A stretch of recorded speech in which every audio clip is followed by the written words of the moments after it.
as heir to the Empire.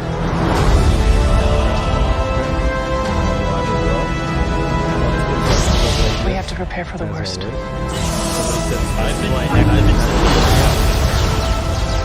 Jedi fell a long time ago. There aren't any left. Because of miscommunication.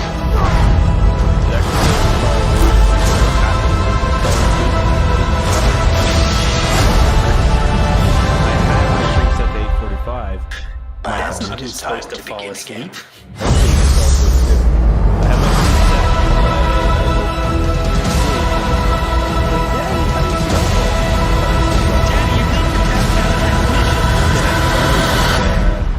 I was just lying there, and yeah, I fell asleep. I happened to wake up at like just 10 minutes ago. So Great, love it. Yeah, big Charlie move from you, but we won't let that get in the way. Yeah, not great. Not the most responsible thing I've ever done, but I mean, when I said earlier, are you still good to go in 3 hours? And you said yes, I was kind of thinking, he's going to think I mean exactly 3 hours from now, because it was a bit closer to 4:45 for me. And hold on. I just my trailer's playing audio, I think, too. Sorry, guys. Oh, great job. I had the Great trailer. I sense it. I think it was, oh yeah, really loud.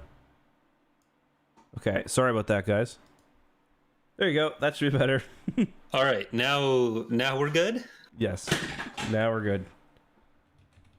Just gonna apologize in chat so people know how to and then turn their thing back on. You can turn your audio back on now. I'll have to edit that out afterwards in YouTube Studio. Okay, I'm good. All right. Give us a full intro, would you? I thought you wanted to do the full intro this time. You Nope. told me it was the thing. Okay, fine. Hello there, everyone. Welcome to another episode of Tapcaf Transmissions, the only Star Wars podcast that has 2 episodes this week, because today we're going to be talking about everything coming out of Star Wars Celebration, and we're going to follow that up on Thursday talking about The Mandalorian. But for all the Celebration news, I'm your one host, Corey, and the other host, Justin Eckhart's Ladder, has decided to slum it today with all of us YouTube people. So how are you doing, Justin? I'm doing well. It's been a long weekend of Star Wars coverage, plus Easter. I hope you had a good Easter, Corey. I hope you were resurrected as per annual tradition. It was a rough Friday. Rough Friday, we made it through. Yeah. Ish. Yeah. Hope you're all healed up. Hope everything's going well. But yeah, it's been lots of news. I'm glad we're popping in here with a news episode. But yeah, it's been good. How about did you do anything special over Easter? Did you get out of the house? We actually went clothes shopping today because in Ottawa it started at like -4 this morning, but then throughout the course of the day it got up to 20 degrees almost. Similar here. I don't know how to translate that to Fahrenheit for any Americans it's watching. Like I'm sure there's at least a 75 few. maybe. Okay, but it start freezing, now not freezing. Mm-hmm. But there's still giant snowbanks, so it was weird because it was like walking outside, t-shirt, dying because it was too warm right now, and then just having snowbanks everywhere still. It's actually kind of disgusting. Yeah, and it was it's supposed to be really nice here for the next week too, so I'm guessing it's probably the same with you, is it? Like the next week, 15, 20? Oh, it's going to be great. Did you get anything or get up to anything for Easter? Did the Easter Bunny bring you anything nice, Justin? The Easter Bunny brought my children lots of chocolate, so I claim the dad tax. And dad tax is a lot like real tax, like a marginal tax rate, whereas like on the first 50, like the last 50% of their candy they get, like I'm really crushing half of that. Like when they've got like just one Easter Bunny left, I'm maybe cracking like half an ear or something. But yeah. So yeah, good Easter for me too. That's good. Yeah. And I live far enough away from my family that like if my friends go home for Easter, it's just me and Dana here. So there's really nothing other than every store being closed. That's the main impact on my life. Mm-hmm. And I'll get a text from random family members reminding me that it is in fact Easter that I'll sometimes respond to. Yeah. Keep them That's hanging. my celebration. Yeah. Don't never let them see your next move. My They can't afford my rates for an actual conversation. yeah, for sure, super expensive, especially on this week of celebration. Yeah. Should we just start talking right now? The big announcement regarding Celebration itself. So, Okay, yeah. Celebration. I don't know which number. We must be at like what 12 Celebration 12 or something. I think they've stopped numbering them. It's just it's not like the Super Bowl. We're not getting up to Super Bowl XXVI. Right. But the next celebration will be in Japan. What are your thoughts on that? So on the one hand, I am perfectly happy with the idea that they should go to a bunch of different places so that as many different people have the opportunity to go. But it also makes me kind of sad that it's not a yearly thing right now, because when it's so spread out, like I wasn't able to go last year. I thought about going this year, but then it was still kind of far, and especially when the timing didn't really work because we had the other trip earlier, and now I've got to go for my dad's birthday back to my hometown this week, so it would have been super tight. And I was thinking, oh well, the rumors were that I would be in Orlando in 2025, so I figured that's easy enough to do, but that was wrong. So I don't know. Now it's like the next one that I could possibly go to, depending on where it is, would be 2027, unless I just want to blow all of my money going to Japan. So I don't know. Are you thinking about going? I think I am, yeah. I've never been, same with you. I was supposed to go in 2020, I believe, but it was canceled. But yeah, I'm thinking about it. I might take my son and I might go. It's going to be expensive, but I've wanted to go to Japan and I never have, so it'd be a cool kind of opportunity. I definitely would go more than, because it's a shorter celebration too. It's only 3 days versus the 4. But yeah, I mean, the dream would be like Star Wars Celebration Toronto, which Toronto would be not happening. No, I do think Toronto will get one at some point. But yeah, I imagine they'll kind of, it seems to me they'll get on like a cadence of like North American, then, well, sorry, I expected them to get on a cadence of North American, then I guess I'll just call it worldwide, but they're going London to Japan now, so I guess I don't really know. Yeah, like I think 2025 will be a big one. I don't know if there will be enough. Like, I guess the fear with doing it every year is that there's not enough announcements, but I think you can probably spread it out. And I'd be okay with there being like some smaller ones just that are there to have the event. It's like you don't have to have a bunch of announcements at like Comic-Con and Dragon Con and that kind of stuff for people to want to go. But I haven't entirely ruled out going in 2025 because it's going to be, you have to imagine it's going to be a pretty big one because we're probably getting into movie trailers for the first movie to come out, which we'll talk about in a bit. But also most of the shows that we have announced now are going to be wrapping up in the next year or two. So Mandalorian seems like it's going to go on for a while. We don't know if Ahsoka is going to be a limited series or not. But like The Acolyte, who knows if that's going to have multiple seasons. Andor is going to be done. The Bad Batch is going to be done. So it's, I don't know. It seems like there'd be a lot to actually announce at that one. So it'd be cool to be able to be at it. Yeah, no, for the record, I totally agree that it doesn't need to be only like, it doesn't need to be announcement based. Like, at least when it started, Celebration was a fan event. That's kind of what made the scale of it so remarkable. Like for me, I know the big argument is you go and like you might not even get the panels, and that's definitely worth discussing about. But for the reason I would want to go is meet like viewers and meet other, just kind of to see stuff. Like I want to see like what kind of Star Wars Legends stuff they have, stuff that's never going to make the stage except for the E-wing. But yeah. Is that the big news we should talk about first, the E-wing, or are we going to get claimed for? Because that was just in a like panel exclusive where they were showing a bit more from Ahsoka, and everyone, you posted a few frames of the E-wing. I got what you were talking about immediately, but everyone else that saw your post on Twitter seemed to be under the assumption you were just talking about a picture of Sabine's ass.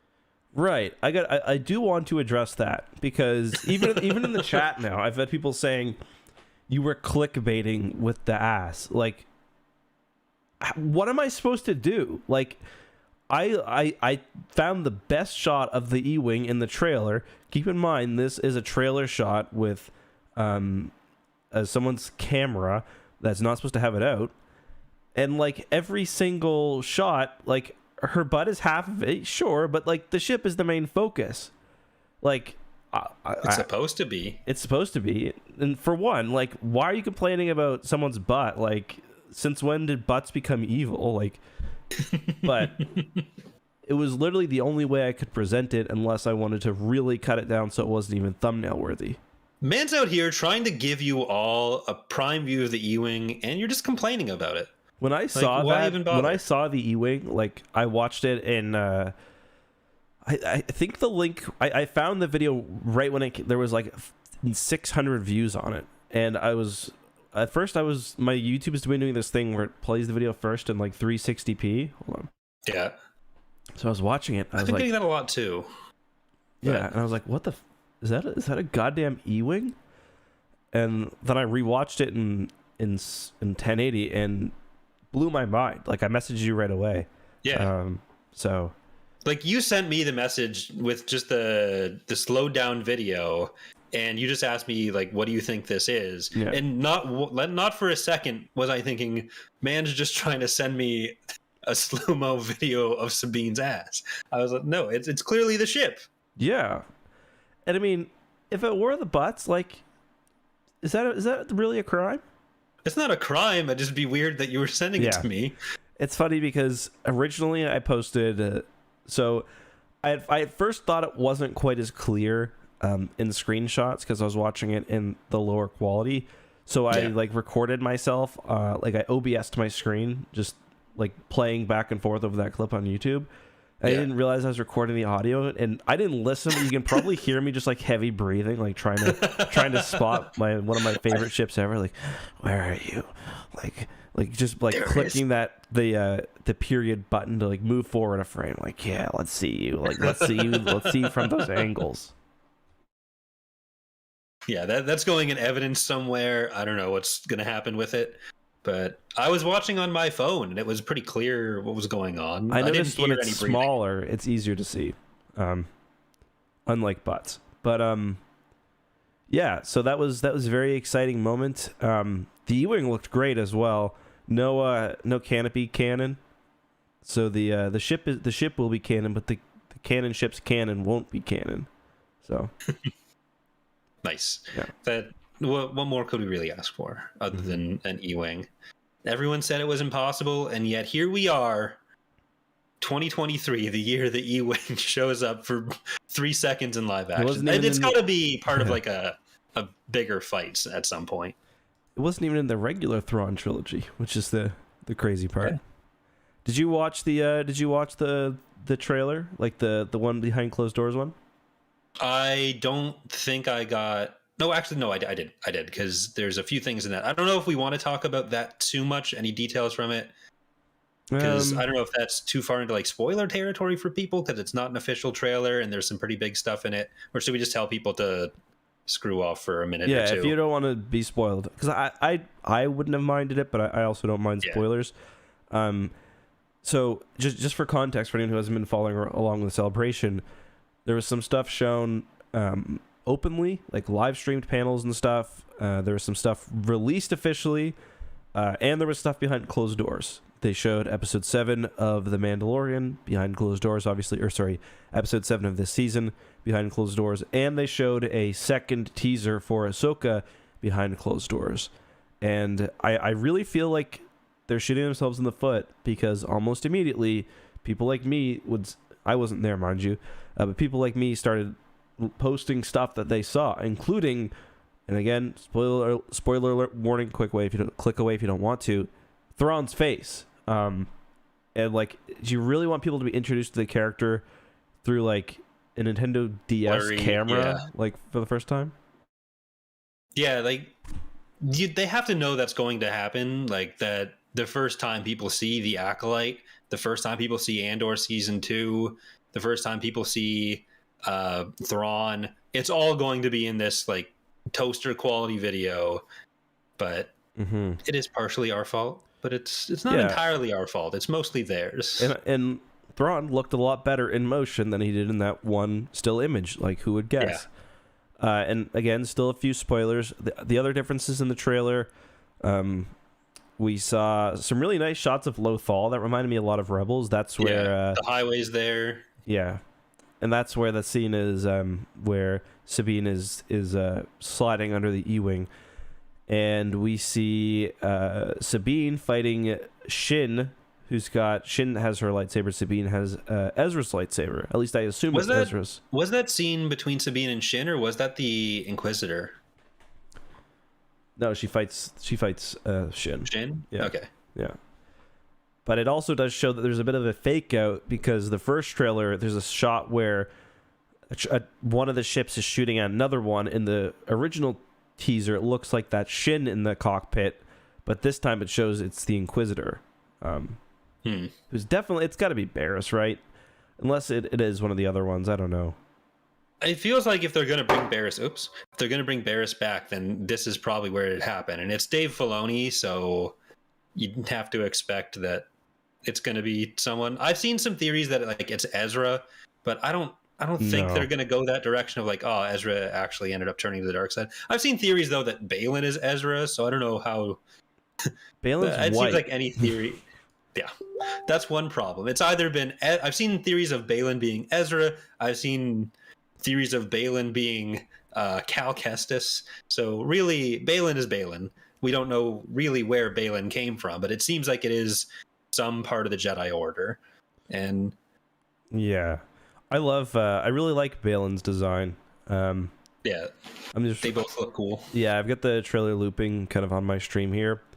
And yeah, I mentioned in my video, they kind of have a bit of an Imperial Knight vibe, to me at least, like from Legacy, where they have armor and they seem to have matching like standardized lightsabers. That's at least what I'm taking from it.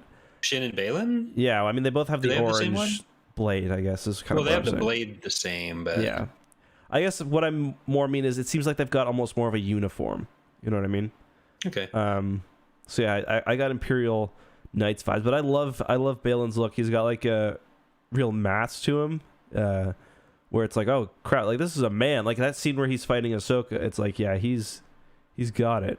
Yeah. So yeah, I love the look of the orange lightsabers as well. Yeah, I've seen that seemed to be one of the most controversial or confusing parts of like, are these supposed to be orange or red? But Dave Filoni did confirm that they're orange. They're not just weird looking red. But Shin also had a Padawan braid. So it seems like they're not just dark Jedi as the way people describe like dark as the adjective and then Jedi just because that label is thrown on any Force user. It seems like they're some kind of like semi-corrupted Jedi. Right. I don't know if the idea with the lightsabers is supposed to be the synthetic thing that Obi-Wan had in Master and Apprentice, or that they found in Master and Apprentice, I think it was, or if it's supposed to be like still kyber crystals but halfway bled because they're not sure if they want to be evil. That's what happens if you bleed them when you've got an upset tummy. Yeah, it's a bruised lightsaber crystal. Yeah. I'm not sure either. And I personally never loved the idea of bleeding crystals. I don't like it either, but just like thinking about what it could mean in universe for that to happen. No, I agree. It's not an endorsement of the views. No. It's just we don't endorse. I prefer when it's a customization system in universe where Leia can have her red lightsaber, and it doesn't mean she's evil. She just likes red. Yeah, she's just. Yeah, Luke gives her the red one, right? I think so. Because that's the earlier one, right? It's not the NJO one. She gets blue later on. Yeah. He gives her the red one. I feel like it's in the Corellian trilogy, maybe. Yeah. She gets like 3 different lightsabers where they're all supposed to be her getting her lightsaber because everyone wanted to write that story. And at that point, no one gave a shit what anyone else was doing. Yeah. No, totally. Well, also the Emperor in Dark Empire has a blue lightsaber, which was kind of funny. Why shouldn't he? Yeah, why shouldn't he? Because I mean, at the time, people forget this because it seems so obvious now, but there had only been one red lightsaber, and it was Vader's. And we know he's a fallen Jedi, so like it's definitely possible that red is just another ordinary color. Yeah. We didn't even have Jedi power battles yet, so how was anyone supposed to know what anything was? Exactly. Didn't have any electric judgment. But I thought regarding the trailer, I thought the trailer was really well done. They showed a lot more than I was expecting. Yeah. I really liked the music. I saw a lot of people complaining about the "Heir to the Empire" quote, just because like it's a little too on the nose. And like It is a little on the nose. my response to that is like I watched a lot of. I was curious, so like, was it? Because for me, it's like okay, as a hardcore fan, it's a signal. Okay, it's going to be a closer adaptation of the source material than maybe even I was expecting. But Potentially. yeah, or at least that like it's it's an indication that hey, we know there's stuff we're pulling from. I went back and I rewatched a lot of fan reactions, and a lot of people that line came and they didn't even react at all. Yeah. There's probably like a lot of people who have never read the Thrawn trilogy that are going to be watching the show, obviously. Mm-hmm. And even among Star Wars fans, like the number of people who have actually gone and read a lot of the books, like even people who are like theoretically Legends fans, I'm not saying they're not, just if a lot of their knowledge comes from either reading Wikipedia or watching videos, they might not necessarily have actually read the book themselves either. So I think that's controversial take, but I think that's the vast majority of people who talk about Legends. Like when I don't look think at my that's comments, controversial. I feel like that's just okay. Well, it's 'Cause not controversial to me, I'm not at talking about least. just Star Wars fans. I'm talking about like people who say they like Legends. Like yeah. like when I look at my comments, people talking about the Thrawn trilogy, and I kind of posted about this the other day. Like I get the feeling that most of them know almost everything they do from me or from Wikipedia or from another YouTuber. Yeah. Yeah, like I think there aren't that many people who have read like a huge amount of it, at least. Like maybe some of them have read. There's probably a larger number of people who have read the Thrawn trilogy than other stuff. But I do think that there's some false perceptions about what it all is based on kind of looking retrospectively at Legends after there's been all of it already written and then a bunch of source books and other kinds of materials piled on top, and you're kind of getting the filtered view of that when you're watching a YouTube video about it or listening to a podcast about it. People are shocked when the Nebula Star Destroyer is not in every battle based on like how I talk about it. Not in any like, battle. It's in 3 books and then it never gets mentioned again. Exactly. And that doesn't mean like I'm sure there's someone like angrily typing in the comments or chat right now saying, well, I've read the book. Like, yes, I'm not saying you haven't, but I'm saying a lot of people probably haven't or almost certainly haven't. And you can see that the one really good test of that is how they spell Yuuzhan Vong. Yeah. But I will say I also saw a lot of people saying that they had interest, like where do I start? And the good thing is about the Thrawn trilogy is it's not the first thing in the timeline, but it's pretty much the best starting point. So yeah. So if you're interested and you're not going to end up spoiling yourself, like here's what's going to happen: the good guys are probably going to win, Thrawn's probably going to lose. You should check out the books because they're really great. So yeah, I think there will be a lot of people who, especially with. It seems like Filoni is pulling from a fair number of books from the period. I don't think it's supposed to be like anyone who's expecting a direct adaptation, that's not going to happen. But like pulling elements or specific ships or vehicles, characters even, or like threads of storylines, that's probably going to be more what you see. And it's probably not going to be limited to just the Thrawn trilogy. There's probably some elements that'll come in from other places, and all that means is that there'll be more people who have a reason to go back and check out some of those books, which is only a good thing. Right. He talked about that specifically in an interview regarding his movie, because the first really big day one revelation was 3 new movies. One set in the Dawn of the Jedi era, one's essentially episode 10 in all but name. It is episode 10. And then there's Dave Filoni's movie, which is described in he the way it sounds, it's like it's the most Legends sounding of them all, other than Dawn of the Jedi, I guess. But he said it's the New Republic fighting the Imperial Remnant. In an interview he gave, he's talked specifically about pulling from source material outside of canon, pulling from, like, I wouldn't be surprised if we see elements of like the Rogue Squadron movie that was being worked on for one point in there, and for that reason, which also isn't entirely dead, but right. And for that reason, that's probably the movie I'm most excited for, because, and like I've seen a lot of comments today about like I'd rather they just remake the Thrawn trilogy, and like I'm not saying I disagree with that, but it's not possible. It's not going to happen. And I love Star Wars Rebels. So the fact that we're getting a mix of the Thrawn trilogy, which I love, The Mandalorian, which I love, and Star Wars Rebels, which I love, to me feels like a pretty big win. Yeah, like I don't think, even aside from the ages of the actors and Carrie Fisher being dead, like I don't think, even in a perfect world, I don't know that a direct attempt to adapt the Thrawn trilogy would necessarily go over that well. Like even if we don't have the sequel trilogy yet, we're sitting there with perfectly aged actors and actresses. I think there's enough that would be changing in trying to make that movie that people would probably be put off by it. Whereas with something that's pulling from it, but not trying to pretend to be a direct adaptation, there's enough that is probably going to be interesting to people who are fans of that, without feeling too much like you need to compare them. And it's not like your copies of the books are going to be overwritten with whatever Dave Filoni does. So if you're not interested in that, then yeah, that's totally fair. But it's also, don't stop other people from enjoying it if that's their take on it. Yeah, I never really felt like the Thrawn trilogy would have been a good sequel trilogy, because it's not enough about the Force. I think you really have to reconfigure the role of Jorah Sabayoth to make that work, and I think you've also got to remove the Luke clone in the ending. So yeah, for me, this is pretty much the best we're gonna get. I still hope that one day we get our, like, the thing that I've been championing for, that I think is more likely, is we get the DC animated style retelling of the stories that way, and what is clearly an alternate universe thing.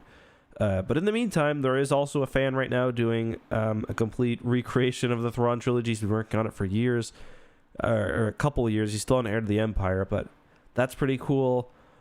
His is basically a chapter by chapter remake, so it's going to take a while. But yeah. Yeah, and I think with the movies out there, so the other two movies, there's Dawn of the Jedi set 25,000 years before anything we have. Yep. Then there's the New Jedi Order era, which is, they've already announced it has Daisy Ridley in it. It's going to be about reforming the Jedi Order, which we knew from Rise of Skywalker. She already told Luke she was going to do that, or from the sequel trilogy, she already told Luke she was going to do that. So that shouldn't be a surprise. Hopefully John Boyega is up to coming back as Finn, and they're working together on that, because we've had other hints of like other lower profile canon material that have had like Poe talking about how his friends Finn and Rey are working on starting up the Jedi Order again. But the Dawn of the Jedi title and the New Jedi Order title are both names that are from Legends, but I think that's being taken as the names of the movies by some people, that it's the name of the era.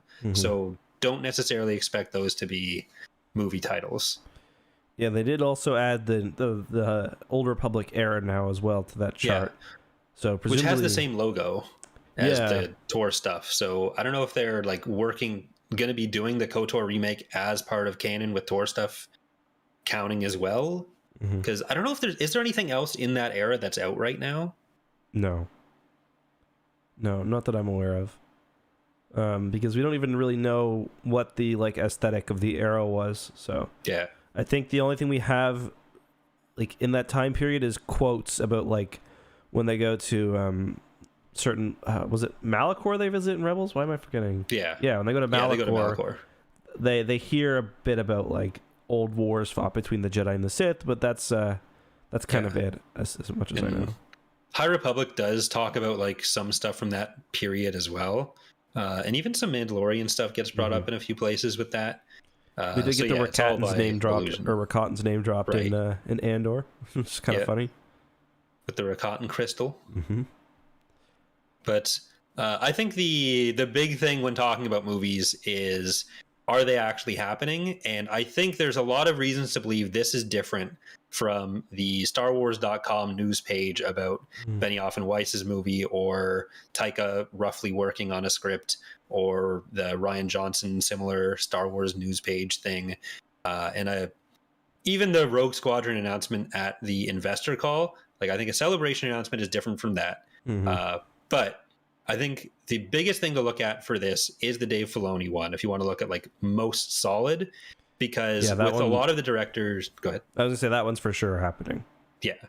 Like with a lot of directors, it's like, oh, Ryan Johnson's doing the Glass Onion movies, Taika is doing like Love and Thunder, and he had another project that he left to do Love and Thunder that he's now back to. But Dave Filoni works for Lucasfilm. He is basically their guy, and he's also at the Clone Wars panel where they announced Tales of the Jedi Season 2, he was talking about how he wants to use Tales to kind of train up other people to kind of spearhead the animation stuff as he works more in live action. Right. But when you have him that works like directly for the studio, that movie, I feel like, is more secure than anything Star Wars has ever announced. Yeah, no, I agree. That one's definitely happening. And I do also want to mention, like, one of the big reports going around is that this means The Mandalorian's ending. And I don't really think that was the intention of the announcement. No. The way it's described is that it's going to be a culmination and a conclusion of storylines set up in The Mandalorian, in Ahsoka, and probably in the Skeleton Crew as well. However, just because it's the continuation of those stories, keep in mind this will probably be at least 2 to 3 years from now. So, The Mandalorian will be on season 4 or 5, so maybe it'll be time. But just because that storyline is ending doesn't mean that that's it. Yeah. It might even be a situation where if it's one of the last of those 3 movies, then that could be years of The Mandalorian going on before we get there, though they're probably planning it in parallel. Like Dave Filoni writes on both, or contributes to both. He's not as actively involved in The Mandalorian while he's working on Ahsoka and presumably that movie. But yeah, like it doesn't need to mean it's the end of that. And I think they've said they're like 6 weeks away from the script on the New Jedi Order movie. Yeah. But the fact that they already have like Daisy Ridley on board, that's farther along than any spec we've had on prior movies. I think the Dawn of the Jedi one is probably where we have the least information, where they're probably the least far in. But I think like Dave Filoni movie, absolutely happening. The Rey movie, like pretty solid as well, and way more solid than any other movie talk we've had in a long time. Yeah, no, that's kind of how I feel too. But yeah, let's talk about I guess just jump around a bit. I mean, there's lots to cover. Sorry, go ahead. Do you have any thoughts on Tales, since I brought it up there? Yeah, I was going to talk about animation now. So I was hoping we'd maybe get a new series announcement. We didn't. No. We did get a season 2 of Tales of the Jedi announced, which is great. Yep. I'm assuming it's going to be more Clone Wars stuff, given that it was attached to the Clone Wars panel. And they didn't say otherwise, that it was really going to be significantly different, other than Dave Filoni was going to be a little less hands-on. So yeah, I mean, I could be wrong. It could end up being more like, I feel like Tales of the Jedi should be more of a cross era thing, just based on the name, because it's not Tales of the Clone Wars, it's Tales of the Jedi. But aside from that, we also did get a look at Visions 2, and we've learned that Bad Batch Season 3 will be the final season and will be coming out next year, which I have mixed feelings about. I really felt like the show had a bit more in it, but I also respect the choice to end it properly, instead of just dragging it on. And hopefully there's another animated show that comes on afterwards that picks up. It does, to me, feel a bit like the Clone Wars ending again, though, which is sad. Yeah, but I feel like we got a soft announcement of the fact that there is going to be another series after Bad Batch, with how they did Dave described Tales being basically a training ground for it. And like Jennifer Corbett has kind of been and Brad Wow, what's his name? Brad Rao, I think. The leads that have been on Bad Batch for this season, especially because Dave Filoni hasn't really been that actively involved, if at all, in season 2. So I don't know like if they're going to move on to something else after. But I feel like with if Bad Batch ends next year, presumably we get Tales season 2 next year, then that's if there's maybe a year without one, if something starts like right now, then that could be a reasonable lead time on it. Because we don't know when exactly they started or finished on Tales season 1 and how far along Tales season 2 is at this point. So I was kind of thinking with the appearance in that last set of Bad Batch episodes of like Krennic and it was a bunch of Imperial era models, like new models for new characters. Yep. So I was kind of wondering if those were made because they're going to be part of some other story as well, which they might just show up more in the Bad Batch season 3. But it seemed like they were kind of all coming together from different projects, and it's Hemlock that we're going to be focusing on, maybe Tarkin. So maybe that's a hint at something for Tales or something for a future season. But I would like to see them go into different periods with it, for sure.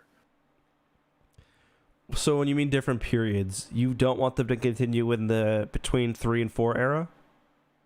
I'd like to see Tales of the Jedi have like definitely not Clone Wars anymore. I don't think we necessarily need more of that. But if there could be a mix of periods in it, like if you could have even just 2 different periods that are covered in volume 2 of Tales of the Jedi, which I doubt we'll get, but if they could go earlier maybe or later, I wouldn't mind like if it's a mix of pre-Clone Wars and some like Imperial era Order 66 Survivor coverage within the same season. Like you get 6 episodes of that.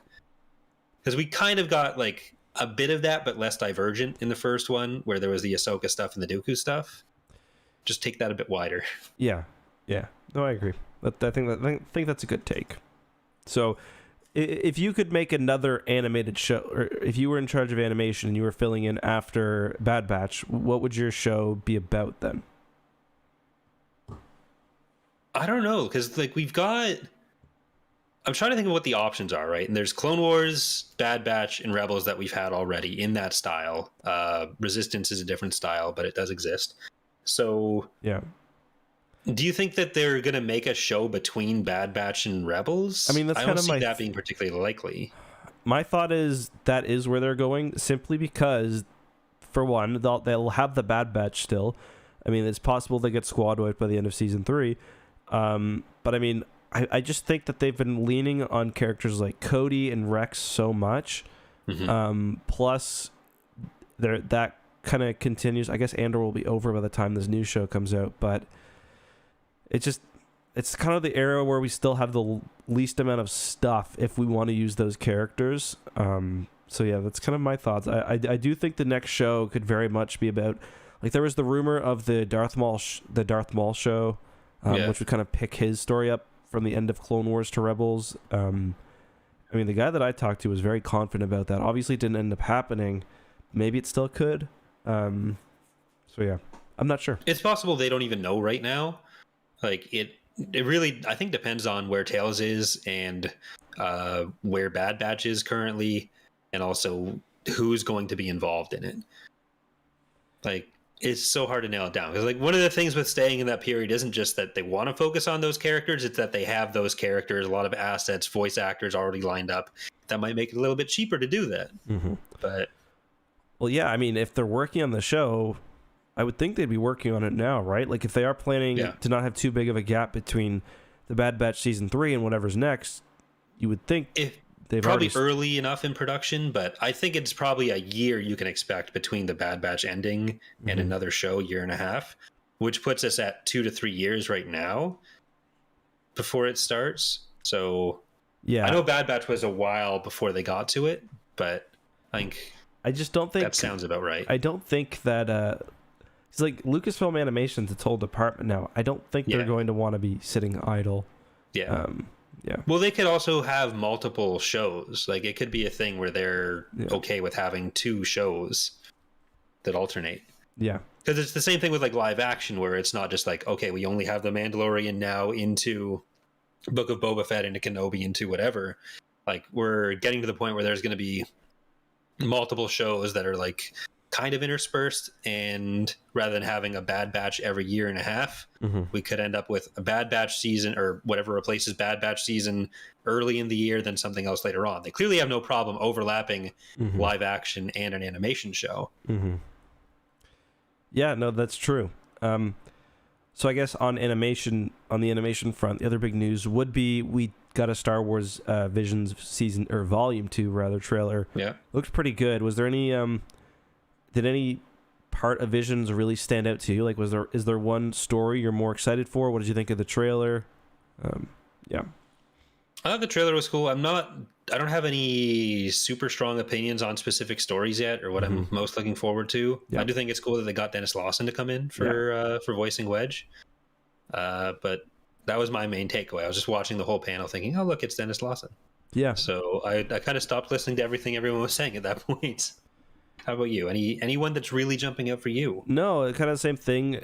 They all look visually interesting. Like there's like a Wallace and Gromit one right next to like a much more serious. I was kind of hoping the end would give us maybe like the Ronin show up again. I was kind of hoping they would surprise us with either the Ronin or the Ninth Jedi showing up again. Obviously that didn't happen. I think it'll be a real shame if they never do anything else with those ideas. But what was I going to say? I gotta say, I was hoping a little bit that we'd see a bit more kind of divergence in ideas. Like, it does seem like we're kind of getting a lot of the same ideas explored again. A little hard to say without actually watching the episodes, obviously, but I hope we get more than like explorations of what it means to be a Jedi and, light side versus dark side. Especially when they're so short, because it did seem like there were a lot of, part of it is because they're kind of developed separately, so it's whatever the studio or writer comes up with, but it's like a few did sound like the first volume, where there's a lot of we're making a duel between a Jedi and a Sith or something like that. But which is which? Yeah. There's also one that's like, we have these two siblings. And one is like, okay, so is that going to be like the twins in the first one? And it's so hard to come to any conclusions off of how little information we have, but that also makes it pretty hard to comment on. So, yeah, I don't want to overstate things. I just, they've got broad, totally unchecked. Well, I mean, that's probably not true, but they've got broad ability to do whatever they want here. Yep. So I want to see some. For one, I really like the Visions idea. I want to see them put it out as many as they can. Yeah.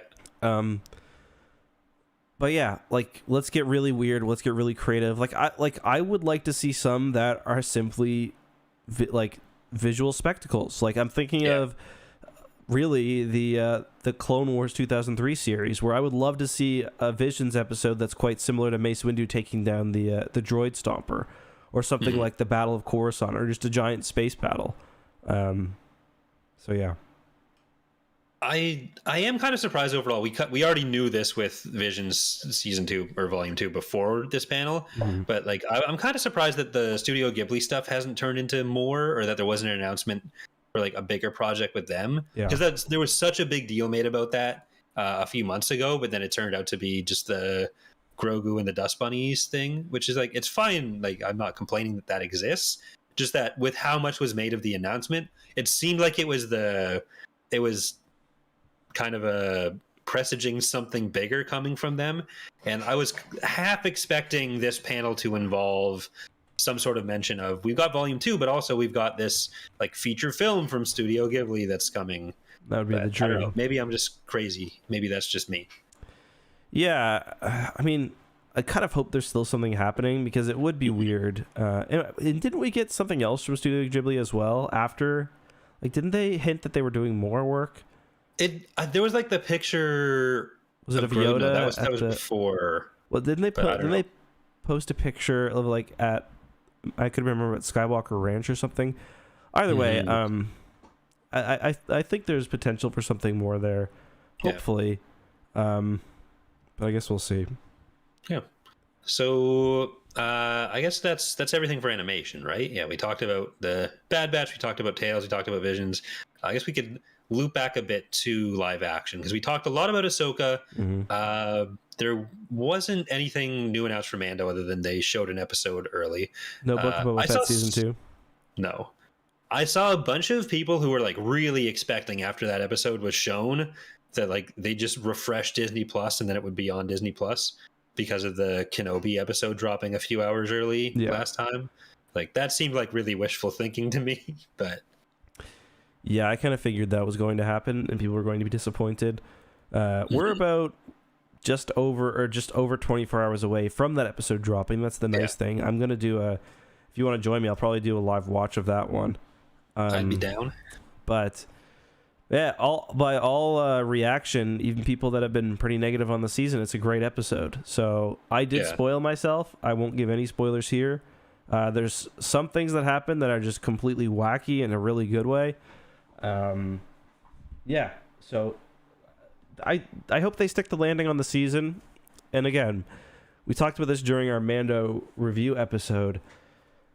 The Mandalorian season 1 was kind of like this as well, where it started off really strong with the first 3 episodes, which arguably this season didn't do.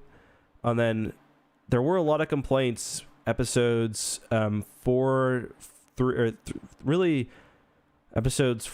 and 6, that the show was just kind of meandering and that it was just adventures of the week. And then the last 2 episodes, they kind of concluded it pretty nicely. So hopefully we see something similar, especially in episode 8. I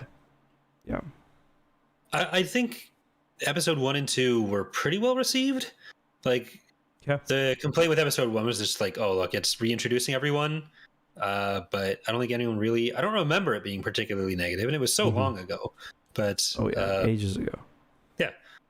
But yeah, so hopefully that works out. But I'm really glad they actually didn't drop the episode for all of us, because I would have just, I didn't have the bandwidth to watch and work on stuff for it, and I need the extra week of Mando.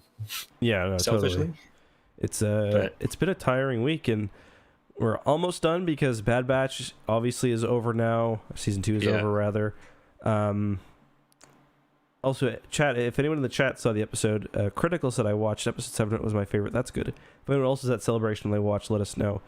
But yeah, after this is over, we've got Jedi Survivor in April, which we'll talk about later. And then we have, I'm trying to think what else we have. Pretty much not much till Ahsoka. I guess we've got, do we have Visions and Young Jedi Adventure? I think are both coming out on May 4th now. Visions is? Or do you mean... Isn't Visions coming out very soon? I guess you're right. So Visions and Young... Yeah, I mean... So that's interesting. And then Ahsoka in August. So we're not... it's not too bad. And Skeleton Crew's supposed to be this year as well. So that's probably Ahsoka in August through mid-September. Is it 6 episodes or is it 8? Do we know yet? Ahsoka? Yeah. It's 8 episodes. It's 8 episodes? Cool. So that gets us until October. And then if it's like November, December for Skeleton Crew. Yeah. That'd be cool. Yeah, so Skeleton Crew had a trailer as well. Totally behind closed doors. I don't think they showed anything about the show really on the stage. No. Did you watch all the like Andor, Skeleton Crew, and Acolyte footage? Yeah. But I mean, the versions were pretty poor that I saw. Yeah, it wasn't the clearest. The Acolyte one especially was pretty limited. It was like, I think 2 scenes. Yeah. Mostly featuring Carrie-Anne Moss was kind of the big reveal. Yeah. Well, they're still filming, right? Yeah. Like them and even Andor, I think, are both still filming, so it's not surprising that they'd have a bit less to work with. Because that's like late next year for both of them. Andor was the one I saw the least of, but... I also kind of don't want to see Andor. I mean, I'll watch the trailers, but like I'm so confident that the show's going to be good that I'm not, in a way I'm like less excited because I know what it's going to be about, but I also know it's going to be high quality. So it's like, I don't really need to watch some 1080p version or 260p version of some trailer. Like I'm probably good. And everyone who was there said it looked good. Skeleton Crew, I think it's going to be good, but I'm just I couldn't tell from the trailer. I feel like it's going to be a show that's be really big on atmosphere. Obviously, it's trying to capture like the magic of Spielbergian movies or like Stranger Things. So, yeah. Well, there's something I'd really thought you'd have a stronger opinion on, because we're getting an Ortolan. Yeah, And just the four-legged limbed Ortolan. I don't get it. yeah, it's. Are you going to boycott the show, or are you still going to watch it? I might boycott it. Yeah, unless they like introduce it as like an Ortolan subspecies or something. Like Yeah, it is there's a always blue- been the official art that has multiple limbs that they just didn't understand what was going on in Return of the Jedi. Like, that's the thing. It's a bunch of people who don't understand Star Wars that made all these reference books and gave them extra limbs. yeah, It's disgusting. fake fans, honestly. But yeah, it like I wasn't even sure if it was an Ortolan. Obviously, it's a blue elephant, and that gets you halfway there. But the face looked a little different. I guess it's younger. But yeah, that show looks interesting.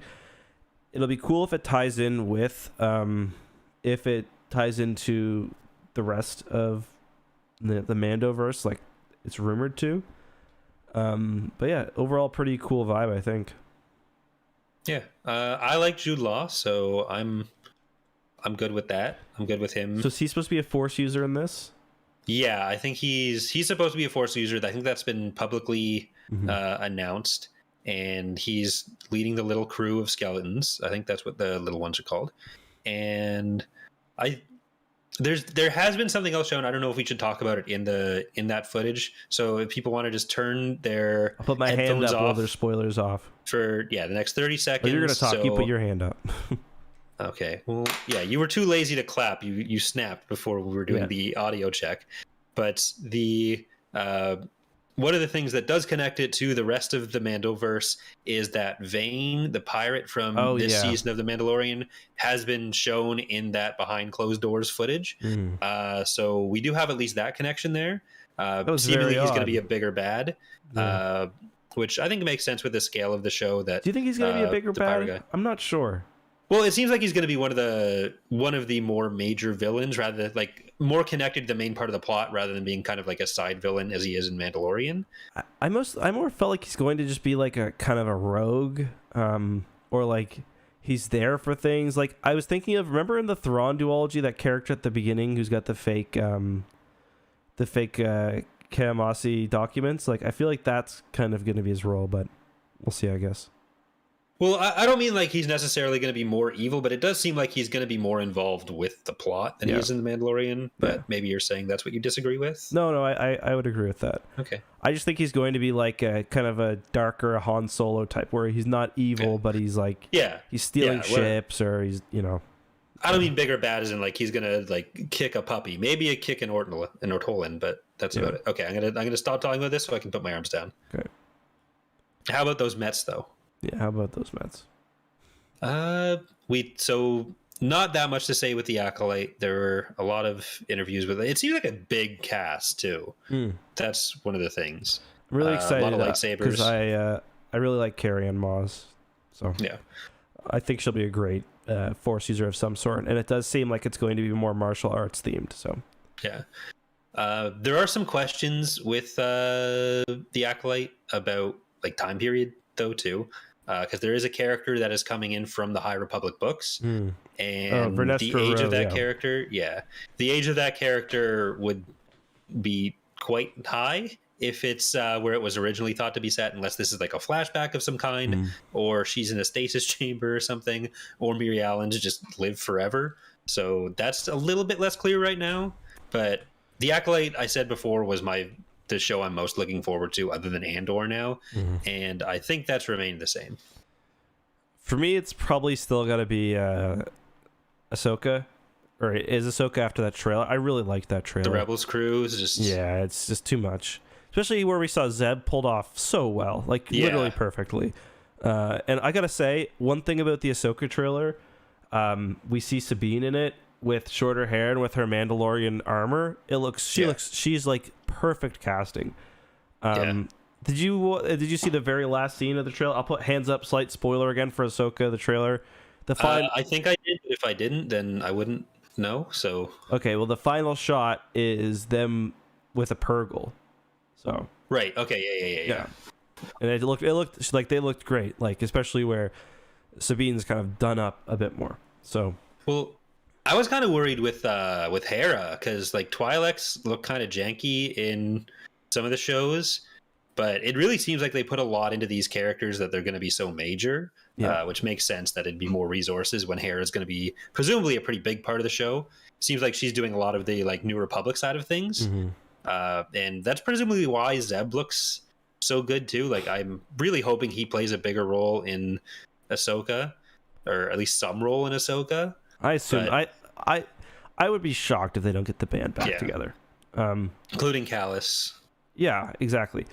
Did you see it before we move on from that? Did you see the thing that Dave Filoni said where it was like when he was talking about the scene in The Mandalorian with Carson Teva talking to Zeb, and he says, well, he goes off screen and he tells blank Someone, yeah. and well, you guys wouldn't know. And I couldn't tell if he was referring to Carson going off screen or if he was talking about Zeb going, and then there's Callus right there and they talk about it. I couldn't tell what he was. Yeah, I read that as Zeb. meaning to I imply. kind of imagine Zeb and Hera is who I kind of Yeah. imagine the conversation between. But yeah, I did see that. I sort of agree that that Twi'leks are really hard to pull off. I actually think Hera does look the worst out of the crew. Oh, really? Oh, out of the crew, not out of the Twi'leks. Yeah, though. no, out of the crew, but she still looks great. It's just like Sabine, they absolutely nailed. Ahsoka's perfect. She's not really one of the crew. Like, come on. Yeah. Chopper, that one scene. Chopper's hard to fuck up. Yeah.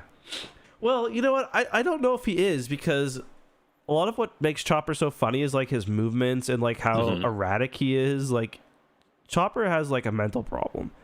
And that like scene where he's like in the back of the Phantom 2 and he's just like shaking his arm, just like giving her, I was like, Fair enough. They nailed it. I love Chopper. I have no Star Wars like memorabilia or merchandise. You might be able to see it. I do have a Chopper up there by my little Grogu. I'll move your camera in my view so people can see that as well. But yeah, like I think what was I saying? Oh yeah, I think Hera's the hardest to pull off. Even like in Star Wars Squadrons, it's like, okay, it's just she doesn't look the same, but she still looks great, so it's not really an issue. It's just she's the furthest away. But yeah. I do think Ezra will look better than he does in the hologram once he's actually there. I thought he because it was looked like good in the trying hologram, to actually. he looked fine, but it was like trying to recreate that haircut and make it like obvious that he was in the little hologram, and I still missed it the first time I watched it. But yeah, I think he'll look much better when he's there and active. And Yeah. I don't think he's in the Inquisitor suit. I think part of the issue too with Hera is all of these characters have like one, either they look exactly like their comic counterpart, or their cartoon counterpart, or they sound, or they have the same voice actress. And Hera doesn't have the same voice actress, and there's more of a difference visually. Some, like Bo-Katan, have both. It's like, okay, Yeah. great casting. But yeah, I don't know. I think the Ezra actor's like perfect for him. So Yeah, I agree. I don't know. I think Hera will grow on you more. I think you're wrong. okay. Again, I don't think it's bad. I just think 100% wrong. We're getting this in writing, and Okay, you're gonna. You're which gonna one go do you back think is the worst then? I'm just curious. I don't. The worst. Yeah. I don't think there is a worst. Wayne Gretzky had a worst season, even though it was Okay. still, you know.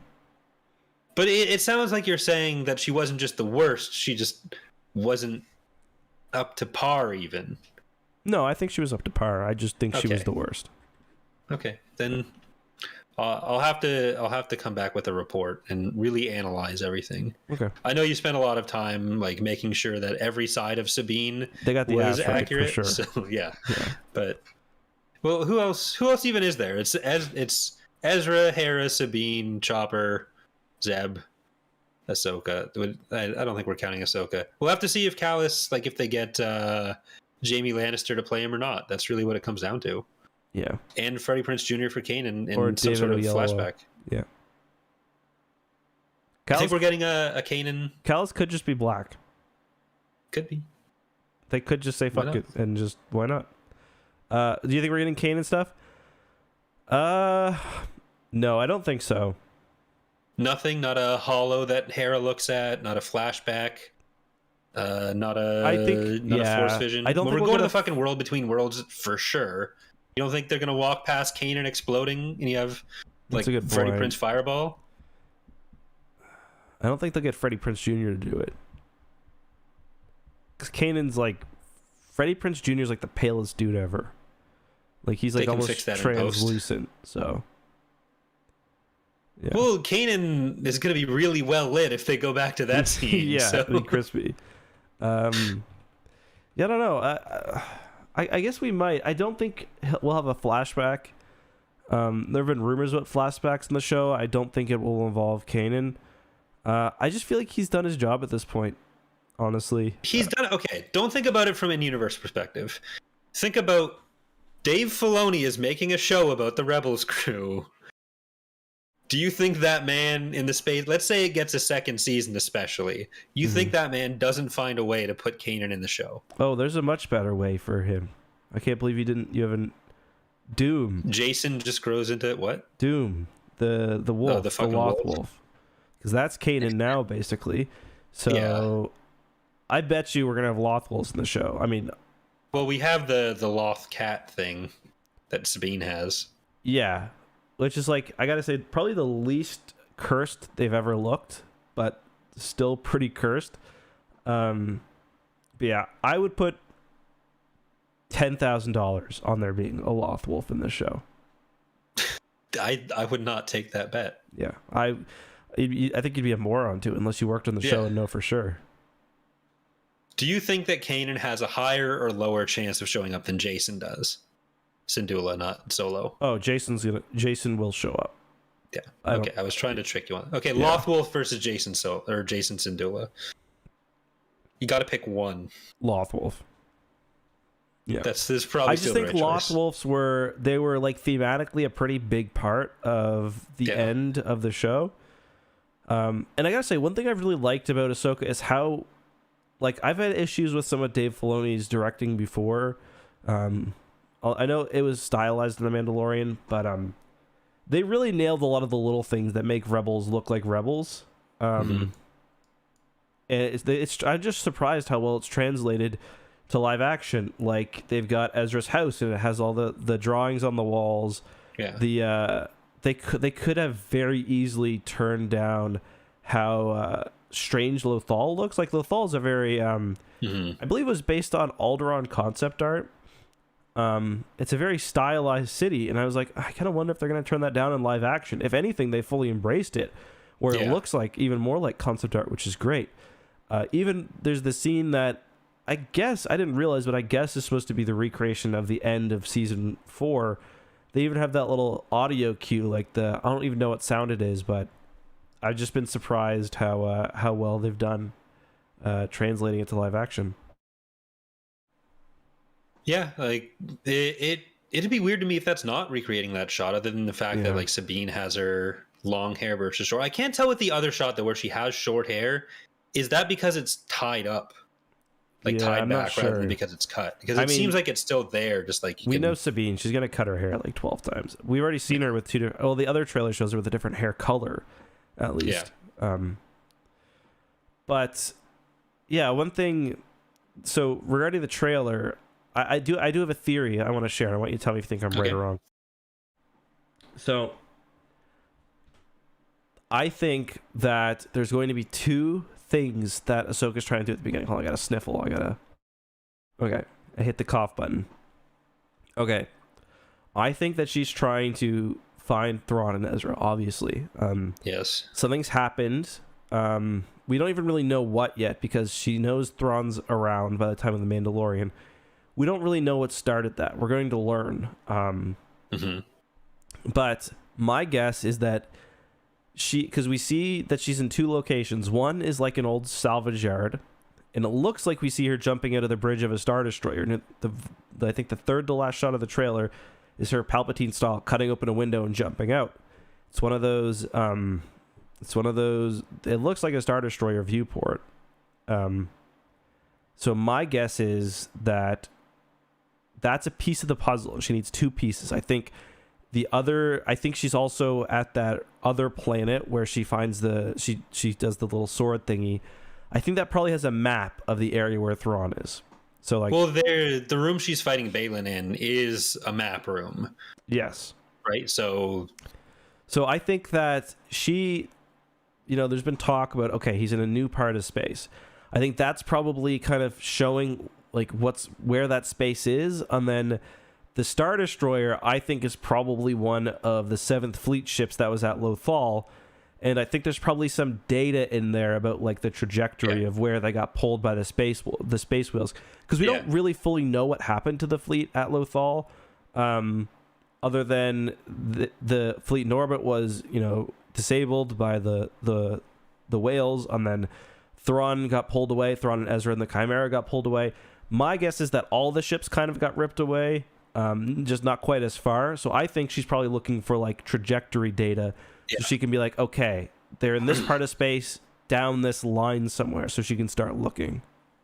Yeah, like that's pretty close to what I was thinking as well. Where like my feeling was that the Purrgil brought them somewhere with a strong force connection because they're Space Force wolves. Like that's why Balin and Shin are working adjacent to Thrawn. I feel like it's kind of like a Jorah Sabayoth situation where they're not just like Thrawn's cronies. They feel like where he went has something valuable to him, right?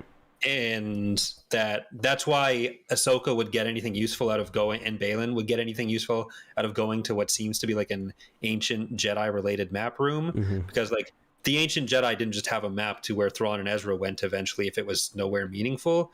Like I think that's what the connection would be. So yeah, and so a lot of people have thought that when she's facing off against Balin that they're in the world between worlds, but I think that's clearly not the case. It looks very map room-esque and not quite. Yeah, and if you look when they're in that area, there's like little projectors on the ground, like little bits of equipment that kind of, to me it seems like that whatever's being created there is being activated or projected, rather than them being in the world between worlds specifically.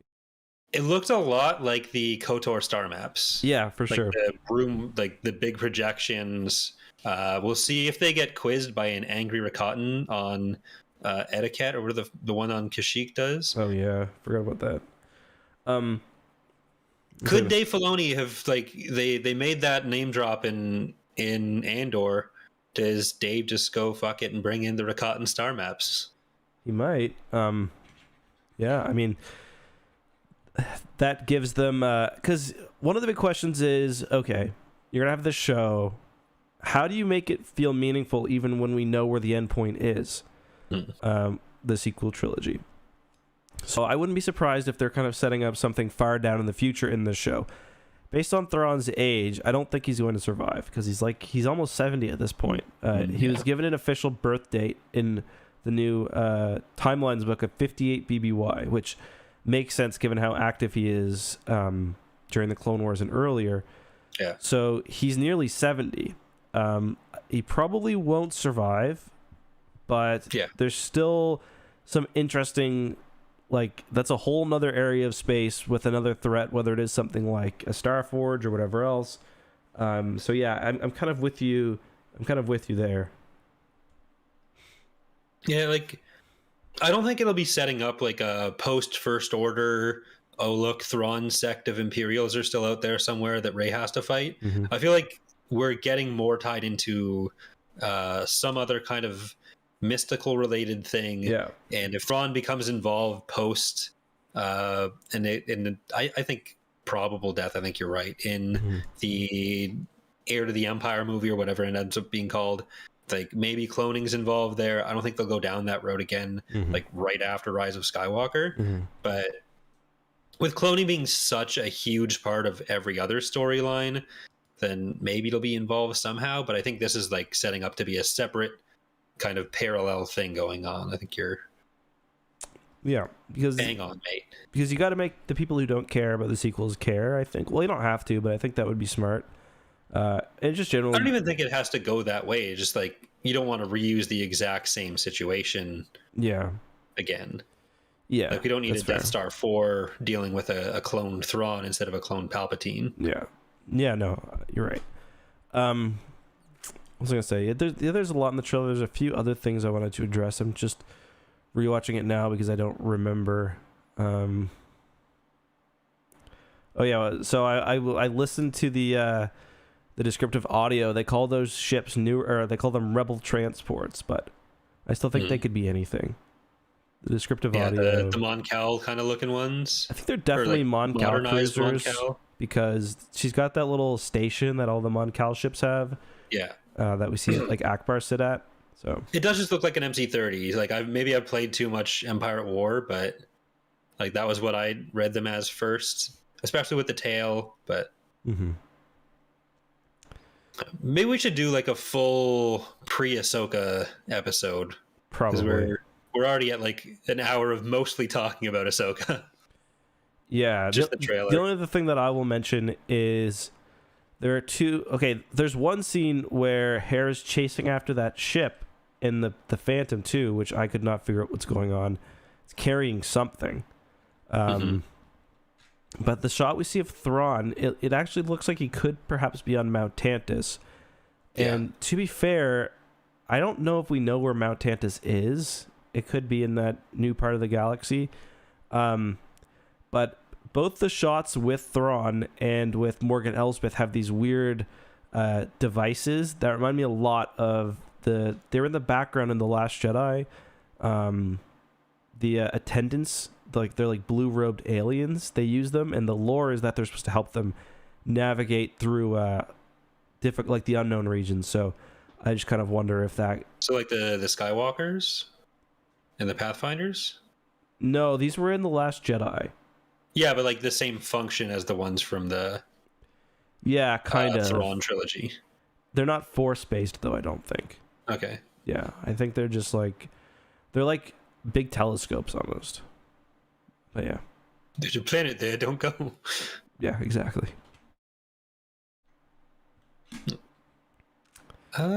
Any other Ahsoka thoughts, I guess? Nope, I'm good for I think that. we've covered a lot of the actual news. The only thing we haven't talked about is video games. Video game right. Jedi Survivor. Yeah, so that was the thing that I was a little bit disappointed about because we talked about it beforehand. I was really hoping for some kind of video game talk. Really but disappointed. We got some. Yeah, we got the final Jedi Survivor trailer. Looked really good. Yeah, I'm really excited for the game. Still, we already talked about that before, but like I'm more excited now than I was before I played it. And like I really like how they're bringing in more of the characters to more of the game because you're not just going to be alone all the time. There's going to be the companion. I wonder if you get to choose who you're with. I feel like maybe once you've gotten a few of them, because it seems like they're not necessarily 100% are in the story at that point, where like you just kind of press a button and it's on the cooldown. But I'm hoping you get a bit more like dialogue or banter as you go through certain areas, kind of like KOTOR, where they'd comment on stuff if they were around. Because like that was one of my favorite parts, at least of Fallen Order. Like it was such a small part of the game, but like going from the Terran Malicos fight back to the Mantis when Marin was just kind of following you around and you were talking. But I hope there's more of that. That's what my hope is for that feature. Yeah, I agree. The only thing I wanted to mention just generally, because I agree with not much else to say about Jedi Survivor. It looks great. Nice to see Cal there in person. Karen Monahan, big poncho guy. Yeah. One thing I just saw is Studio Ghibli actually posted on, it was today, slightly before the announcement, they posted a picture of Ahsoka with Grogu. This is a new day, a new beginning. I'm guessing they're kind of indicating, they're kind of making a comment about Celebration Japan. But like, what if they announced the Studio Ghibli movie at Celebration in Japan? That would with a big fancy trailer. That'd be cool. Yeah, I mean, it would make sense, right? Yeah, that's where they live. Yeah. My one big disappointment, aside from the lack of video games, is Alex tweeted something about there'll be a surprise at the Jedi Survivor panel, and he was referring to, I'm guessing, Cameron Like the Monaghan. poncho. Yeah. Or, yeah, Cam. I gotta say, I was my big hope was that we might get an announcement of something live action featuring him, just because he's the voice, he's the appearance, he's perfect for it. Just hope it's not they don't waste him, basically. I think he's come. Like, I don't think they're going to give up that opportunity. Mm-hmm. I think they might be waiting a little bit, though, because I feel like it's going to be Jedi Survivor. Then they've already said it's probably a trilogy. Yeah. And as long as Cal survives that, which I hope he does, then I think you get him in live action after that. But I don't think they'd put him in something before that is done, because it's too much of a spoiler on the games, and it kind of limits what the games are going to be able to do. Because I don't think they've ruled out that he could be there. They got the Fortress Inquisitorius from that into live action like right away. So it's not like it's just they can't touch that area. But I think if you're looking at potentially a future for Ahsoka, getting some more Jedi related stuff in with that or with other shows in the period, like you have Heir to the Empire in the next 5 years probably, and like anything that you want to do live action is post Andor right now. And Cam, I think, is still a little bit too young for that. So He's 29. Yeah, Yeah. I think you've got like a Yeah. If his first live action appearance is in 6 years, then I still feel like that's within a reasonable time for the kind of projects they're doing. I don't think you want to just like shove him into the Mandalorian right now, or like maybe there's an off chance he's in Ahsoka season 1, but that feels like a lot to try to work in when it's got so many primary characters to focus on. So yeah, no, I would surprised. rather him stay in the area he's in right now, honestly, in a show, I think, but it'd be cool to see him in That'd have to be a whole new show at this point.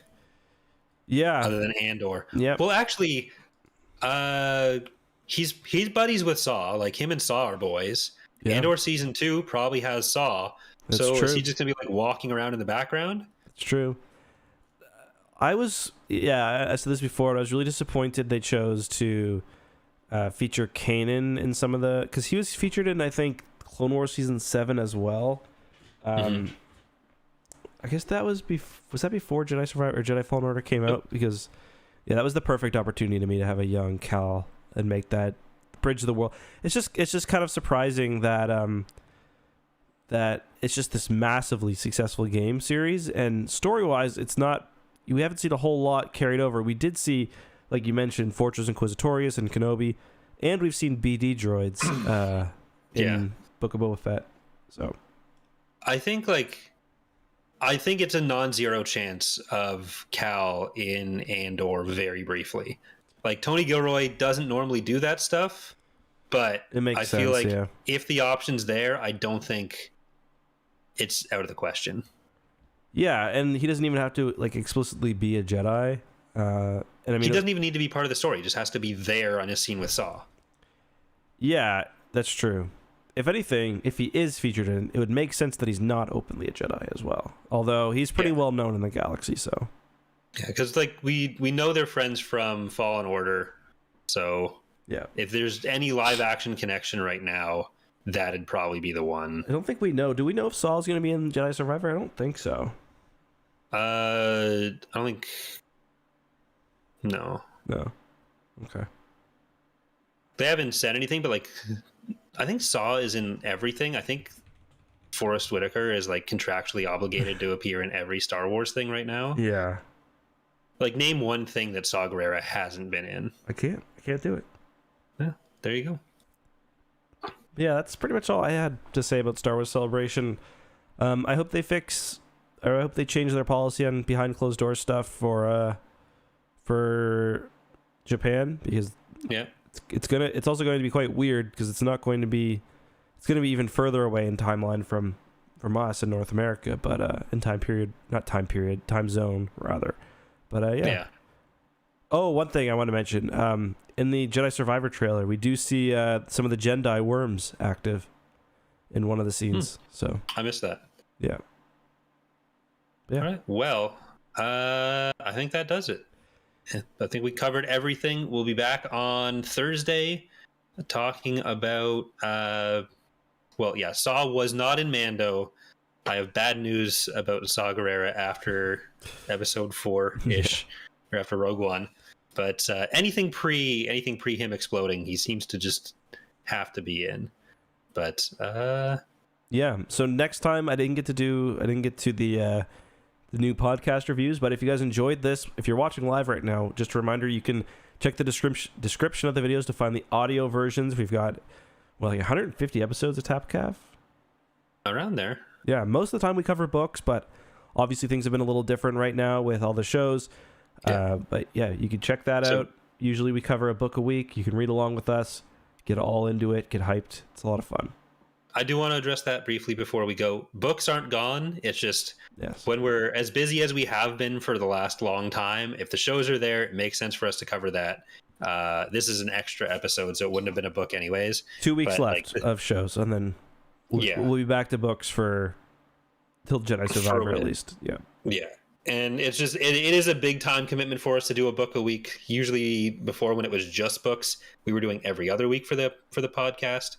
But we will be getting back to them. It's just when we have this option and it's a much less bigger demand on our time, there's no reason not to. Speaking of, that reminded me, there was a new Indiana Jones trailer. That movie comes out, let me just double check, because I do want to have, so that comes out June 30th. I want to do an Indiana Jones episode or episodes. I think we could do, if we wanted, we could offset them with books and do like 3 weeks, or I feel like we should at least watch the first 3. Because for one, they're great movies. Like, if you've never seen them, right, Corey? So I feel like you would. I've seen some of them. I think I've seen 2. Okay. When I was talking to Alex and I was listing things I remembered, he was thinking everything I listed were from Raiders, but I think I've seen The Last Crusade as well. But other That's the one with Sean Connery. In a library at the start or something, or in his where they crack through the floor at the start. I don't like it was at least 10 years ago that I saw any of them, and I wasn't paying attention. Yeah, okay. So I need to rewatch all of them. But yeah, because they are good movies. Yeah. So how do you feel about it? How would you like to do it? I'd be up for that. I think we'd be able to do a bit on that. Okay, cool. As long as I don't think I want to cover the Young Indiana Jones Chronicles or whatever the TV show was called. But what about the novels? Depends on how long they are. There's a lot of really good novels here. I'll read some of them for you. There's 1 second. Oh, where are they? It's their Indiana Jones and the Genesis Deluge, Indiana Jones and the Unicorn's Legacy, Indiana Jones and the Interior World, Indiana Jones and the Sky Pirates, Indiana Jones and the Philosopher's Stone, Indiana Jones and the I've read that one, but it was a different person in it. Yeah, Indiana Jones and the Secret of the Sphinx, Army of the Dead, Hollow Earth, Dinosaur Eggs, White Witch. I think Sky Pirates is like, we have to read Sky Pirates if we're That's the one that always gets my. That's the one that always. They have I think we've talked about this on the podcast before, but I'm pretty sure they were. They were Bantam books, all of them, and they are very similar in appearance to like old Star Wars Legends novels. So of the early 90s. I'm not saying yes, but I'm not saying no either. Okay. They're being pretty confident with the new movie. They're releasing it at Cannes, so a month before its theatrical release date. So, and that's the best thing to drink pop out of. So how could they go wrong? It's true. All right. Well, thank you for watching and listening, everyone. We will be back on Thursday for The Mandalorian episode 7. So set your alarms for that. And I'll be doing a stream. You're free to join if you want. I will also be in that stream. We'll be, I guess, watching it as soon as it's available tomorrow night. Yeah. So in about 26 hours or so, or a little more. 29 hours, I think. 29 hours. But thanks again, everyone, and enjoy the next 29 hours. Don't cut off any limbs. Fucking weird thing to say. At 27 hours, isn't it? 127 hours? Okay, I gave him a lot less time. You think you could only go 27 hours without eating and drinking? I feel like you do that routinely. No, that's true. Your sensitive belly. Well, I just don't know what everyone else is able to do. James Franco might be. 27 hours is how long James Franco can go without harassing a woman. Good night, everybody. We're done. We're done.